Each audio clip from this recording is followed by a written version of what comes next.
എന്നെ കേൾക്കുന്ന പ്രിയമുള്ളവരെയും മനോഹരമായ ദിവസം എനിക്കെൻ്റെ പ്രിയ പ്രേക്ഷകരുമായിട്ടും സഹോദരമായിട്ടും കടന്നു വരുവാനും നിങ്ങളോടൊത്ത് അല്പസമയം ചെലവഴിക്കുവാനും സർവശക്തനായ ദൈവം ഇടവരുത്തതിന് ദൈവത്തിൻ്റെ സ്തുതി സ്തോത്രയാഗങ്ങൾ അർപ്പിച്ചുകൊണ്ട് ഞാൻ എൻ്റെ കർത്തവ്യത്തിലേക്ക് കടന്നുകൊള്ളട്ടെ. ലോക ആരംഭം മുതൽ ഇന്ന് വരെയും നാം കാണുന്ന ഒരു വലിയ പ്രതിഭാസമാണ് ലോകത്തിൽ പ്രകൃതിക്ഷോഭങ്ങളുണ്ടാകുക, കടൽക്ഷോഭങ്ങളുണ്ടാകുക, മണ്ണിടിച്ചിലുണ്ടാകുക, കൊടുങ്കാറ്റടിക്കുക, വെള്ളപ്പൊക്കം ഉണ്ടാകുക, ഇങ്ങനെയുള്ള പ്രതിഭാസങ്ങൾ. ഒരു പറ്റം ആളുകൾ അതിൽ നശിച്ചു പോകുന്നു, കുറേ പേർ അതിൽ രക്ഷപ്പെടുന്നു. അതാണ് ഏറ്റവും അതിശയകരമായ കാര്യം. ഒന്നിച്ച് കിടന്നുറങ്ങുന്ന ആൾക്കാരിൽ അല്ലെങ്കിൽ ഒരേ കട്ടിൽ കിടക്കുന്നവർ, ഒരാൾ രക്ഷപ്പെടുക, മറ്റേ ആൾ പോവുക, ഒരു പ്രദേശം മുഴുവൻ ഒലിച്ചു പോവുക. അതിരുകൾ, അതിർവരമ്പുകൾ, സമ്പാദ്യങ്ങൾ, തങ്ങൾ സ്വരൂപിച്ച് വെച്ചിരിക്കുന്ന സകലവും നഷ്ടപ്പെടുന്ന ഒരവസ്ഥാവിശേഷം. ഒന്നും രണ്ടും നില പണിത് 4 വശവും മതിലും കെട്ടി ഗേറ്റിൽ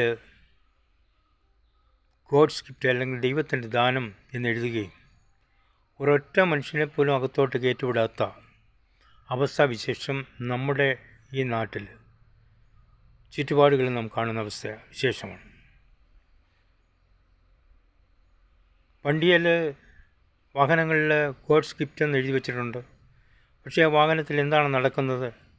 ഒരു പാവപ്പെട്ടവനെ ആ വണ്ടിയിൽ കയറ്റിക്കൊണ്ട് പോകുമോ? പാവപ്പെട്ടവന്, സാമ്പത്തികമില്ലാത്തവനെ കണ്ടാൽ പെട്ടെന്ന് വണ്ടി സ്പീഡിൽ വിട്ട് പോകുന്ന അവസ്ഥാവിശേഷം ഗോഡ്സ് ഗിഫ്റ്റാണ്.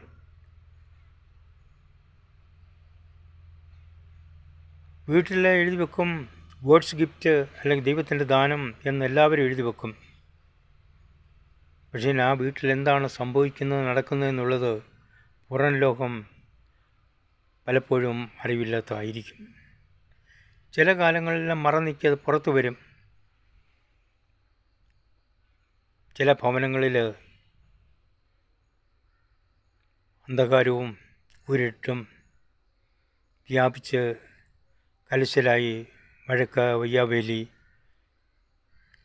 സ്വൈര്യതയില്ലായ്മയൊക്കെ കാണുന്ന കാലഘട്ടം.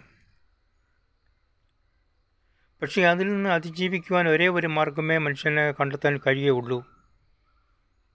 ഈശ്വരവിശ്വാസം, ദൈവവിശ്വാസം, നന്മ ചെയ്യുക, തിന്മയെ തോൽപ്പിക്കുക. ഇപ്പോഴ് നന്മ ചെയ്യുന്ന പുരോഹിത വർഗം വരെയും സന്യാസി വീരന്മാർ വരെയും തങ്ങളുടെ ഗേറ്റുകൾ 2 പൂട്ടിട്ട് പൂട്ടി 2 വാലുമുറിയൻ പട്ടിയും കാവലാക്കി ഒറ്റ മനുഷ്യന് പോലും കയറി ചെല്ലാൻ പറ്റാത്ത അവസ്ഥാവിശേഷം. കഴിഞ്ഞ പ്രളയകാലത്ത് നാം കണ്ടതാണ്, നമ്മുടെ സ്വന്തം കണ്ണുകൊണ്ട് കണ്ടതാണ്. സകല മതിലുകളും വെള്ളം ഇരച്ചു കയറി ഇടിച്ച് പറിച്ച് ദൂരെ കളഞ്ഞു. കെട്ടിടങ്ങളൊക്കെ തകർന്ന് തരിപ്പണമായി.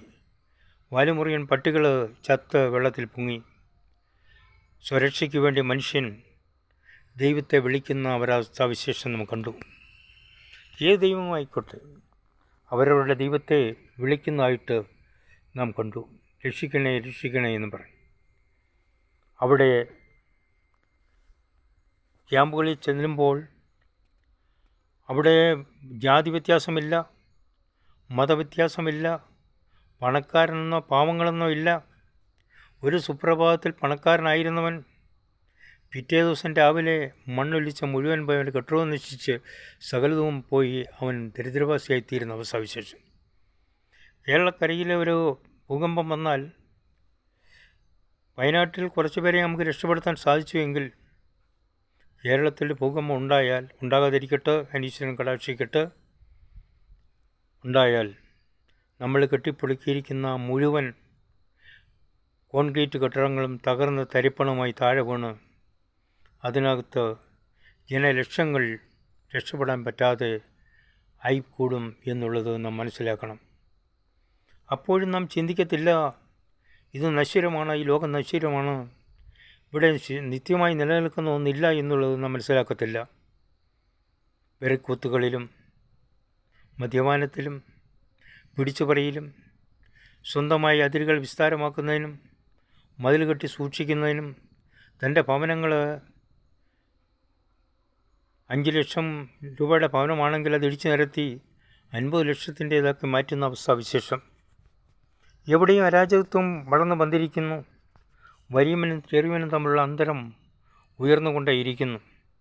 ഇതിൽ നിന്ന് മോക്ഷം നേടണമെങ്കിൽ ഈ അതിർവരമ്പുകൾ, മതത്തിൻ്റെ വരമ്പുകൾ, രാഷ്ട്രീയ വരമ്പുകൾ എല്ലാം ഇടിച്ചു കളഞ്ഞ് ഏകോദര സഹോദരന്മാരെ പോലെ നമുക്ക് ജീവിക്കേണ്ടതായിട്ടുണ്ട്. അതിന് ഈശ്വരൻ നമ്മളെ കടാക്ഷിക്കട്ടെ, അനുഗ്രഹിക്കട്ടെ.